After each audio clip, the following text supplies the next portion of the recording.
Hello, welcome back. So, we've just finished recording our podcast, and now we're going to do a bit of a spoiler-full version. Full-on discussion. Of our Ready Player One thing. Spoilerified. Yeah. Talk. So there were. If you watched the last video, which you will have, watched/listened. Yeah. You will know that there were many things where everyone was like, "But I want to talk about it, but I can't." Well, this is the video where we're going to talk about it. This was our idea because there's a lot of stuff we want to talk about, but we didn't want to do a spoilery thing on the day the film came out. Yeah, because that's not a very nice thing to do. Yeah, so we thought we'll do a separate minisode, which is what this is. So we can actually fully talk about everything and just get right into it. Let's go. So a swan dive into this. Where are we going to start? Review. Where do we start? Can we get into the trailer debate? Oh yeah, right. Yeah, right. That's a really good starting point. So right. Previously, guys playing games. Perry said that the trailer didn't give away anything of the film, and then I said it fucking did, bro. Now we're here. What's your argument? Now we're here. My argument. You feel like it didn't give anything away. I disagree because. I agree and I disagree. I agree because it doesn't give anything away of like you say, it's mainly you only see the race and stuff like that. It doesn't give away key scenes of what happens in the film and who's who and blah blah blah. That's great. It doesn't show any of that. However, the trailer clearly shows you how this film is going to play out. It does, yeah. Kid who's got nothing. Kid who's in a competition, kid is winning competition, evil corporation, kid wins competition in the end, film ends. Gets the girl, blah, blah, blah. It doesn't give away the film, but it gives away the plot. If you've ever watched a film, ever. That's why I disagree. I mean, you could probably know all that without having seen the trailer, because that's how films, stories... I kind of argue I get that, but at the same time, it really shows you as well. Like, it shows you, like, the scoreboard. It shows you the bit where, what's his name? Fucking Krennic. I forget his real name. He's walking through an office. Sorrento. Sorrento.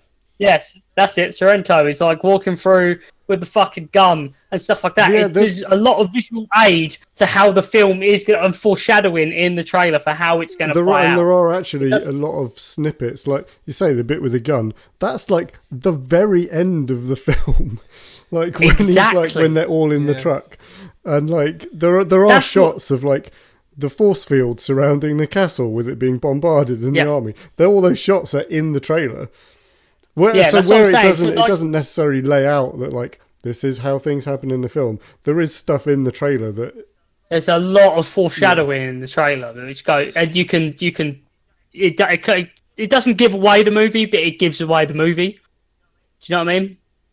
I do. I understand what you're saying, but I think it doesn't give you plot points. Like, it's not like I'm trying to think of a trailer where I just don't need to like the Black Panther trailer. Like the Black Panther trailer, like you clearly knew Black Panther gets challenged, he loses, and he comes back, he kills a bad guy. Like you know from the trailer what happens, right?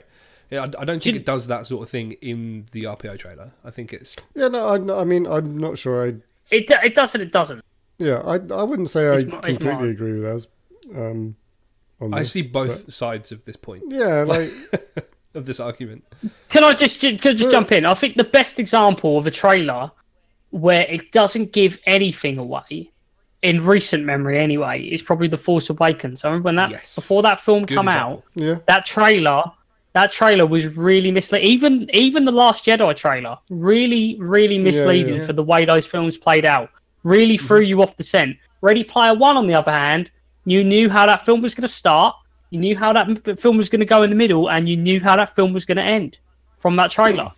But again, that's what I'm getting at, and that's the argument I'm making. I know you can say about any film. Yeah, it's not just any film, I think, but in terms of the type of story that it is. Like, it's about a kid who comes from nothing, regardless of what the story is. He's going to win. But yeah, it's an underdog. It's an underdog. Exactly. Story. Yeah, that's what it is. Yeah, exactly. The only way it could have, but that's where this argument started. Of Perry said, let's talk more specifically about the film itself, because there's a lot of good stuff in there. There is a lot of really good stuff. So, oh boy, I mean, just from the very beginning of the film with the race, like, I know from the trailers and having now seen the film, like, the amount of references in that race sequence alone is like staggering beyond belief. I mean, you have stuff in that race sequence. You have things which you probably didn't clock in the film, but I know because there's been a lot of discussion. You have things like Lara Croft driving the Stephen King's Christine. You have the A-Team van, and like I noticed the A-Team Mad van. Max's Interceptor is in the starting grid, and all these like different vehicles are in the starting grid. Obviously, Possible has his DeLorean, which is like, you know, his car. So there's, and that's just like the beginning race sequence, and like when they come into the Oasis, like there's characters just scattered all over the place. And as I touched on in the previous videos, I feel like the Street Fighter characters got a lot of screen time. A lot of love, yeah. Yeah, Ryu in particular gets... he's quite prominent in a few scenes. Chun-Li is up there next to Tracer in the battle scenes. And then going from Tracer with all the Blizzard stuff, like we mentioned before, like the... I remember it, yeah, Jim Raynor. He takes quite a sort of... He gets a nice long shot at the beginning. Yeah, it's like a good 5-6 second shot. Yeah, like it's a really solid shot of him on Planet Doom or whatever it is, where they're doing all the battling and stuff.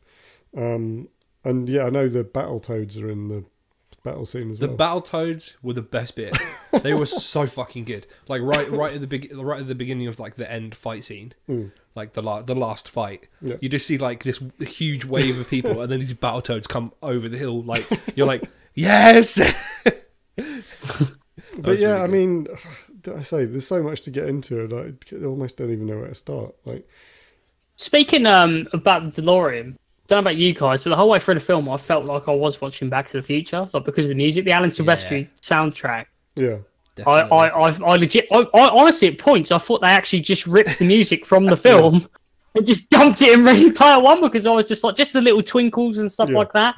Like it was real, like, and obviously, you know, Spielberg was heavily involved in Back to the Future. Alan Silvestri did like the score for Back to the Future. Yeah, I know, that's what I was getting at. Yeah. Sorry, I wasn't that's sure. The point I was making. I wasn't sure if you. Yeah, no, that's what I was getting at. Is that like, but at the same time, I felt like he. Oh, okay. Yes. Yeah. That's what I was saying. Like he clearly tapped into that Back to the Future vibe. I imagine it wasn't an accident on the score on this. Yeah. No, I can't imagine it was an accident. That's what I'm saying. But it was so similar. I'm not saying that's a bad thing, by the way. But it was so similar. There was points where I was like, "Is that just out of Back to the Future?" I couldn't tell. Like I'd have to watch the film back and tell if like snippets were just like stolen as like a nod at the same time. I wouldn't be surprised if that is the case as well, to be fair. So one point I will raise. Mm-hmm. I'm kind of just winging it, like there's no structure to my thoughts. So, but it was one point that when I watched the movie, I was like, "What the fuck?" And then I read the book, and I was like, "Okay, that kind of explains it." Like, so you know the bit where like Parzival has met Artemis and has known her for like 5 minutes, and then he's like, "But I love you." Yes. Yeah.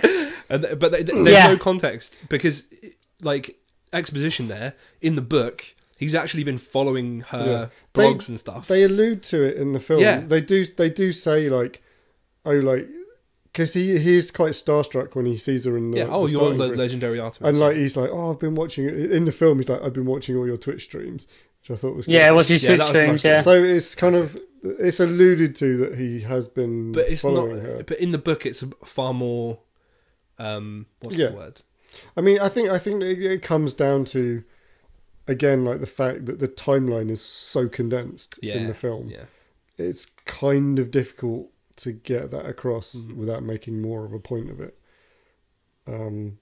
That's what I wanted to touch on this half as well, as you can get a bit more spoilery as well, is that Perry was saying about making it into 3 films, and I do get that. Obviously, one key could have been one film, because obviously I'm assuming there is a lot. I've not read the book, so I have no idea. But I think it worked nicer being one film because of the type of story that it is. Yeah. This isn't something that needed to be dragged out into. I think if they'd have done it in 3 films, it would have been really dragged out. I agree.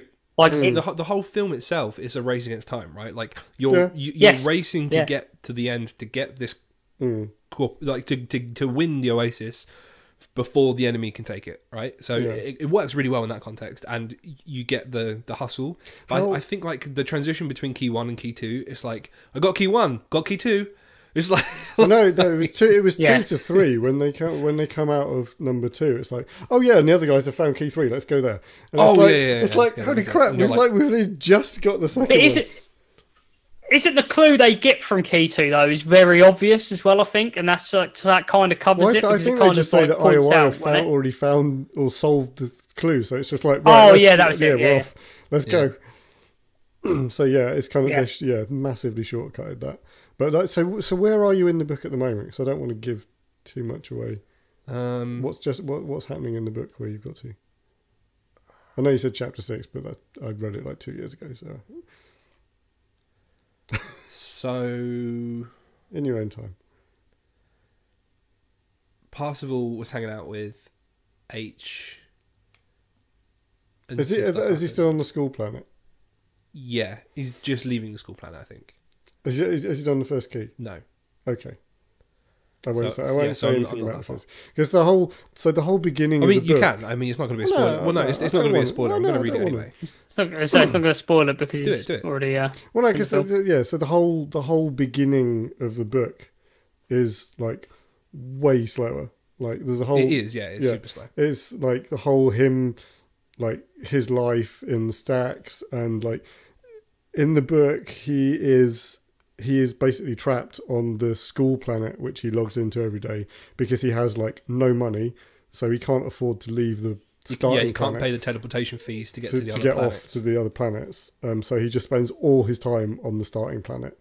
It's like, a starting zone in an MMO. Like he just can't leave the starting zone because he can't afford to get off. But it kind of works to his advantage because he's spent so much time on this school planet, he's learned more about Halliday than basically anyone else in the game. Yeah, because he just spends all his time researching Halliday. So that's how he gets the sort of knowledge. The knowledge advantage. Yeah, but then I mean that's sorry. That I was just going to say that's kind of brushed over a little bit at the start of the film, isn't it? Where they sort of touch on. I think his friend mentions, he's such a nerd for him and stuff like that, and because you don't see all of that obviously in the film. That's all skipped over, isn't it? Actually, saying that, there are a few scenes in the film where he does go to the library, and he just watches specific things. So I suppose they do tip to it a little bit, but yeah. Yeah, so the whole bronze key sequence in the book is. Tell me. No, I'm not going to spoil it for you because it'd be fun for you to read it. But it's the way it happens in the book is really fun. It's on one hand, it's a shame it's not in the film because it would have been a fun little thing. But I can see obviously the race sequence is much more of a spectacle, film opening set piece type thing. You got with all the vehicles and the. Like T-Rex and King Kong and just I suppose because Artemis is on Akira's bike. I was going to say it plays into his first interaction with Artemis as well because he obviously chucks her off of Akira's bike and that then leads them into H's workshop. It kind of does aid that interaction. Yeah, so it's kind of they kind of it's a twisting of the story but in a sensible way. I liked the way they did the film to us because it's punchy. It just keeps ticking along, it's just constant. I mean, one of the things, momentum the whole way through. Yeah, exactly. I was going to say that. Like one of the things I said after it came out is like it kind of kicks off in that race sequence and then just does not let up for the entire movie. Even like the slow sequences when they're in the real world, the real world, and in like the the library doing research. Like even they're not slow. Yeah, like it's just a bit of exposition, and then it's like boom, back into punchy bits. And everything. Even like those sequences are still pushing the story forward as well. I think that's the main point. Is like everything they're doing is always pushing the story forward, and you're like, okay, like they don't do anything just because they need to waste 10 minutes of screen time. Like it's not. It's, no, exactly. They had too much source material to be able to do that. It was like there's not a scene that's a waste at all, and there's a real sense of urgency the whole way through to everything that they're doing. You know, you can feel the urgency of like, you know, we have to beat IOI because if they get it, then we're all fucked, kind of thing. You know, I would really love to see like a director's cut of this film where it's actually like 3 hours long, 4 hour. Yeah, I genuinely would. Like that would be really good. Yeah, I'd be well up for that. Yeah, I would watch it. Probably haven't got the CG budget for it. But, you know. That's right. They can just mocap it. They can just green screen it, and we can pretend. I'll tell you what, I'll be really disappointed if this film doesn't make a lot of money, to be honest, because I think it really deserves to, you know, have a really good run at the box office. Yeah, I don't think it will, but I think I agree with you. Like, I get the sense that they're worried about it because people don't quite get it. Do you want to know how I know they're worried about it? No. It's because they're approaching people like us to talk about it. Yeah, maybe. You do a podcast, right? You've got like 50 listeners, right? Please talk about Ready Player One. No, I'm joking. It's not that bad. Like, to be fair, their advertising for it's been really good. And actually, having said that, like, you know, I mentioned before, like, there's guys at work who are excited to go and see it who haven't read the book. So, I mean, obviously something's going right. So, yeah, I hope a lot of people do go and see it and enjoy it. I think it's got a lot of momentum behind it, really. I mean, just the cameos and stuff like that, people will go see it based off that alone, and the fact that it's a Spielberg movie and things like that. I mean, when it was announced that Spielberg was directing it, obviously I was made up because it's like perfect source material for him. It's like definitely this film was made for him to direct. Yeah. So I mean, it might not break a bill or something like that, but like then even if it doesn't, or even if it pushes towards it, that would be really solid. I mean, potentially they could make sequels out of this anyway, just based off its own merit. He is apparently now working on a sequel book, so. I mean, there's always that. Interesting. I have no idea where that's going to go story-wise, because, as you say, this is kind of all very neatly wrapped up. So it could do like a Sword Art Online sort of thing, where they make a new game and. They could do a thing where it gets hacked or some shit. There's loads of stuff. That would be really cool. There you go. So look, I just made a story there. That's how fucking simple it is to make a film. But anyway, let's get back into spoilers because we can talk about spoiler things. Go on. Do you have a point? I want to talk about the in-movie sequence. Yeah, I want to talk about that as well. That was going to be because it was so good. It was so good. So in the book, they go into war games. Yeah, which is obviously a very different thing. But I'm so glad they mixed it up for the film. A, because it was a nice surprise, and B, because the choice was like so out of left field. It was just like, so they go in so funny as well. They go into The Shining, which you just don't see it coming. Yeah. I did not see it coming. And it's such a. I was gonna say, it was didn't see it coming. Such a tonal shift as well, because it suddenly gets really like eerie, really funny and really dark at the same time. Like, as soon as they identify that H doesn't do horror movies, I was like. This is next 20 minutes is going to be fucking hilarious. Yeah. Like, where she's like talking to the girls, like, oh, hi, little girls. You know how seen a key anywhere? Like, and they're just like, come with us. And she's like, all right. Oh, like, why is the lift not working? Do you know one thing I was upset about? What? They didn't have like a CGI face of Jack Nicholson. It was fully back of the head. That would have been. That upset me. That would have been horrible. No, I would have loved it. But the bit in where H goes into like the room and the chick's in the bath. Oh, Nick is zombie lady. But like the thing for me, like that whole sequence was done so well. It was. So like seeing those characters inhabit that space, like should be like really jarring and weird. But they did it. Because let's be real, if you were to look at the scenes between the movies. It was basically identical. Like they did so good at recreating. Like, they did so good. It was the attention to detail was well done. Really impressive. Yeah.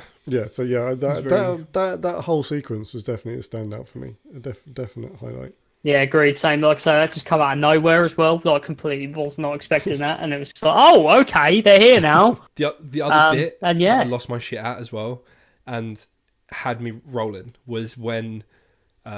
What's the samurai guy's name? Daito. Daito. He's like, I invoke the form of the Gundam, and he turns into a fucking Gundam. Oh, that was like I lost my shit at that. And they did a proper like anime entrance as well. It was a huge anime entrance. Pinged into the sky and was like, so good. Yeah, that was genuinely amazing. I love the Mecha Godzilla as well, because I'm a bit of a nerd for Godzilla. I love Godzilla, and I was just like, oh, fuck. Iron Giant versus Godzilla. Fuck. The bit where the Iron Giant as well is like falling into the lava and just puts the thumb up. Like Terminator style, like that fucking that was great. I did see that as well. So talking about like culture references, that was played up quite a bit in the trailer, but it wasn't overplayed in the movie. I don't feel. I feel like they weren't just like ramming the Iron Giant down your throat, right? Like so you see it in Age's workshop, and you're like, oh shit, this is the Iron Giant. And she's like, yeah, it's a commission. I'm working on it. And then she's like, we'll bust this baby out in the big battle, and then she like, puts it in her inventory, and that was really cool. Okay, I think I'm done spooging. Does anyone have any more points? See, I must admit, I'll tell you what, you guys remember the film a lot better than me. I'm the worst because I need to go see it again. See it again for sure. I think it helps you to are reading the book or have read the book or are reading the book at the minute as well. Like I need to see this film again. I said this when I come out of the cinema as well because I went with Colin. And when we come out, I was like, I instantly need to see this again. Yeah. Because I'm the worst at remembering little key factoids and stuff like that after seeing a film one time. I'm not going to lie. But there's not a lot of films where I come out as well and I'm like, I definitely need to go see this a second time. It's only things like Avengers or Star Wars or something I'm really fucking, in love with that I'd be like, I want to go see it again. I'm not going to lie, going into this little video, I just didn't remember anything. And as we were talking about it, it's just coming back. And the popping back in. Another thing that came out of nowhere was TJ Miller. Like I didn't even know he was in the movie. Yeah, and then me he neither. comes in as this like badass nerd, like bad guy. I kind of like it that you never see him in the real world. Yeah, I love the fact that you never see him in the real world. Yeah, it's really cool. Yeah, because I knew he was in it, and I knew he was taking the role of IROC, who pops up in the book, but he's not really much of a character in the book. He's just like a bit of a troll. It really, just getting onto his character and the fact that you don't see him, it really does play up the matter of being safe online and stuff like that as well. I mean, it even makes the comment. Yeah, it makes the comment obviously of like never give your personal information. Giving your name out and shit like that. Like it really harps on about that a lot through the film. I like the fact that that's basically a theme to this film. It's like protect your online identity. Like everything goes to shit as soon as he says his name. This is like, my name's Wade. Exactly. And then they're like, "Oh, know where you live now. Like, we're gonna blow your house up. We're gonna blow your house up." Exactly. So don't say your name on the internet, kids, because your house will get blown up. Yeah, I think it's really important because the audience to this is going to be like what 12-year-old upwards, right? Like it's two spectrums. That shining sequence is going to fucking disturb some people. There's two spectrums. There's like the audience of young kids, and then there's the audience of 80s nostalgia nerds like us. Yeah. Like so. Actually, one thing we haven't talked about, Halliday and Ogden Morrow, so the two developer characters. I really liked the portrayal of Halliday. By the dude's name, Mark Rylance. Yeah, that's it. And it paints like a really sad story. So like his entire story of like, it's like what he's trying to put out. Yeah, he his basically quest. He created this world because he just doesn't feel at home. Want to live in the real world, and it's like a really lonely kind of existence. It works well because a lot of people can relate to it. Like, no, of course. I can relate to it. I'm like, there are days where I'm like, I don't want to talk to you or any other human being. I just want to talk to the NPC on RuneScape. Yeah. Like. But yeah, I don't know. I just really liked the way it was done, and I kind of wish we'd had a bit more of like character. Yeah, a bit more kind of like ducking back into those kind of like past scenes and stuff, like seeing more about his life. Yeah, I would really like a prequel movie about like how they started the company and their friendship and stuff. And like actually, I was really conscious coming into this saying in the book, but in the book, Ogden Morrow plays much more of a role. Like the nightclub that they go to, he owns the nightclub, and so when they win the bronze key, he invites them to like a big party at the nightclub, and that's how they go to the nightclub. And also, I don't want to ruin the end of the book for you, so I won't say that. All right, good. Don't. But he's in the book a bit more. He's more involved in the story. Did they flesh out the relationship between? I forgot her name already, but the lady Artemis. He's in love with. No. You're talking about Halliday and the Halliday and the woman. Yes. No, I think that's actually more downplayed in the book. I think really? it is. That's kind of obviously like the whole point of it. Well, no, I think it is the catalyst for like their friendship breaking. It is still part of the story. Yeah. But I mean, obviously, there's so much more stuff going on in the book. I did not know that was going to be fucking Simon Pegg as well. Yeah, that was a really nice little surprise. Seeing Simon. Had no idea you were in this movie. That was really cool. I quite liked how they worked in the little twist of him being the curator for the museum. That came out of nowhere. I didn't really see that. Yeah, that was a nice touch. And him getting the whole in the book he gets the extra life credit, but via different with most stuff via different means. Oh yeah. Holy shit! So that's because it's the only way he survives. Yeah, the orb killing everyone. Yeah. Is it the orb? The orb kills everyone. Yeah, it blows up at the end, doesn't it? No. They do that bomb, don't they? The bomb, whatever the fuck it's called. Is it Cataclysm? Something like that. Yeah, they have the bomb that destroys all the avatars on the planet. Yeah. Yeah, so it resets everyone to like level. But he won upped. Yeah. Then beat the game. Yeah, the green mushroom in his pocket. It was very good. So I mean, I want to see it again now. Just talking about these spoilers, I really want to see it again. I don't know. It's one of like as you say, like as you were saying, I was like seeing something a second time at the cinema is like a big deal. Like because you know it's a real kind of like investment. Like I'm actually it's a commitment. I'm busy boy these days. Like having 2-3 hours to go to the cinema is it's an effort. Like I was obviously hyped coming into it. Well, I guess I was quite hesitant as well as someone who read the source material and whatever. So I was kind of hesitant coming in, but glad that it turned out well. And I'm actually really excited to see it again. Like it almost feels like I'm seeing it for the first time. I'm kind of hyped up and excited all over again to watch it a second time. It's that thing, isn't it? Whenever you see a good film that you've been anticipating in the cinema, there is almost as much excitement to see it again because you want to catch the things you missed in your excitement last time. Absolutely. Star Wars, perfect example. Like we saw Force Awakens, and then the next day we went to see it again because I was like, I need to see it again now. Yeah. I need to wrap my mind around it now. It's been blown. Like talking about Star Wars, okay, who caught Star Wars references? The Millennium Falcon.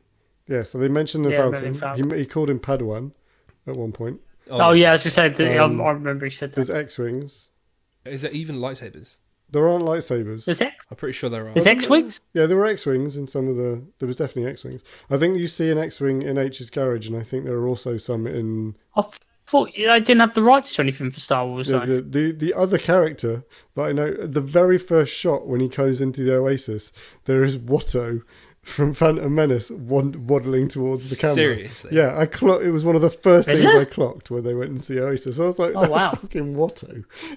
Because I remember in an interview him saying that like they had worked something out to get Star Wars in, because obviously Star Wars is mentioned in the book. But he was like, they didn't want to like stick in Darth Vader or Luke Skywalker because it would have been too focus like wrenching. Yeah, for sure. But it was like we've like worked some stuff in, and one of those things happens to be Watto from Phantom Menace of all things. Oh, that's amazing. I didn't even notice that. No, I see stuff like that is what I want to go back and see again, just for some of the Easter eggs. Yeah, there's probably others. Yeah, there's bound to be other stuff. Probably loads of stuff. You just miss this in the background or whatever. Can you imagine when this comes out on like Blu-ray? Like people are going to analyze the. Fully. There will be YouTube videos galore of people saying what you missed in Ready Player One. I follow a YouTube channel called Cinema Wins, and it's basically the guy basically analyzes movies, and he's like tells you everything that's a win about the movie, right? And I am so excited to see his video on this because it will be really good. Incidentally, his video on Thor Ragnarok was just fantastic. Okay. Like, because you both need to watch it actually, because he brings up some topics that I just wouldn't even have thought about watching the movie, and I'm like, holy shit, yeah, you need to watch it. It's really good. Cool. I'll check it out. So I think that about wraps it up. Yeah, like, I think we've given the general consensus is this movie is fantastic. Whether you're a fan of the book or not, you have to go and see it. Like if you are, even if you're not really into gaming, it's still a compelling story. It's. But the thing was, it really nicely. I think it was really faithful to gaming and sort of gaming culture. Yeah. Like the ideas in the film, like about. In the Oasis, like when you die, you lose all your stuff and reset to level 1, and you have to grind back up and like get coins and stuff. Like all those things are very true to gaming, and nothing was like felt overly cliched. Like, I love his emphasis on solo play as well. He's like, well, no, I'm a solo player because there's prestige in that, right? Like, and I know that because RuneScape, I'm an Iron Man. Like, there's prestige in playing solo, and I'm like, yeah, I get that. I get that. That makes sense for me. Yeah, I think it's this film is a love story to gaming and nerdism and just pop culture in general, definitely. To be honest, I think it's executed very well considering the medium it's been transferred from.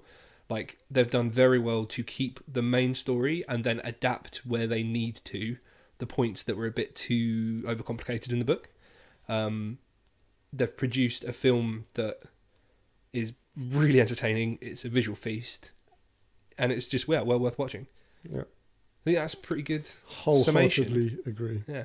Go watch it. Go watch it for sure. Well, actually, if you're listening to this, you've hopefully already watched it. Yeah. Otherwise, we've just ruined a whole. Don't watch it again. Yeah, definitely. Do tell us what you thought. Firstly, of this video and our opinions, and then of the film, because I want to know what other people think of this film. Basically. So leave a comment below. You start doing the outro now, motherfucker. You finish it. Oh, okay. I'll do it. I'm going to get it right on this one. Leave a comment below. Click the like button. Press the subscribe button. Press the notification button. Get them sweet, sweet, sweet notifications of everything Guys Playing Games. Follow us on Twitter, @GuysPlayingGs. That's @GuysPlayingGS. Follow us on Facebook. That's facebook.com/Guys Playing Games. Follow us on Instagram. That's @Guys Playing Games. That is everything social media. We're Guys Playing Games. And that's the end of the video and the podcast. Bye.